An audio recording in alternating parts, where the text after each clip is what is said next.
هەموو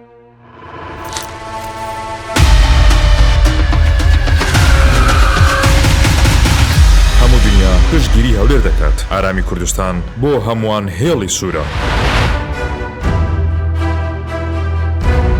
سەرۆک بارزانی هەرزوو پێشبینی ئەوەی کردبوو کە کشانەوەی هێزی پێشمەرگی کوردستان لە ناوچە کوردستانیەکانی دەرەوەی ئیدارەی هەرێم کە بە ناوچەکانی مادەی 140 ناسراون دەرفەتی ئەوە دروست دەکات کە لایەنی جۆرا و جۆر بەترسی بخەنە سەر ئاسایشی هەرێمی کوردستان.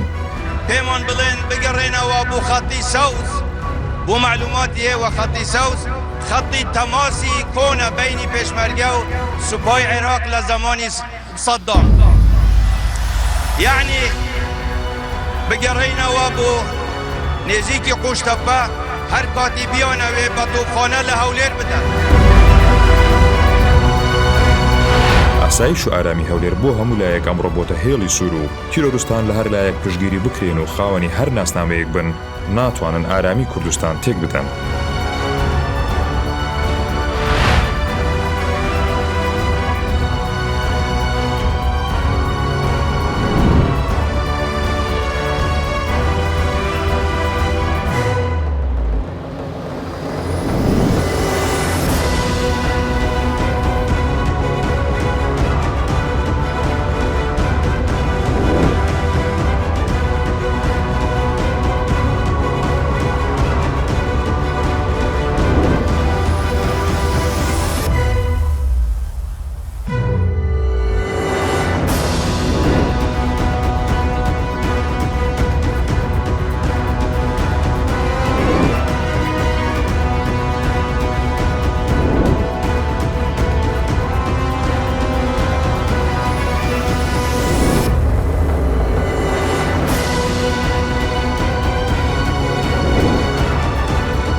ئەی شاری شارانم هەولێر ئەی جوانی جوانانم هەولێر هەولێری شاکە شاری من ئەی پایتەختی وڵاتی من تۆ شای شارانی مێژوو تۆ قیبلەی شارستانی هەولێر سەربەرزی ئەو شانە هەولێر هەر هەولێرە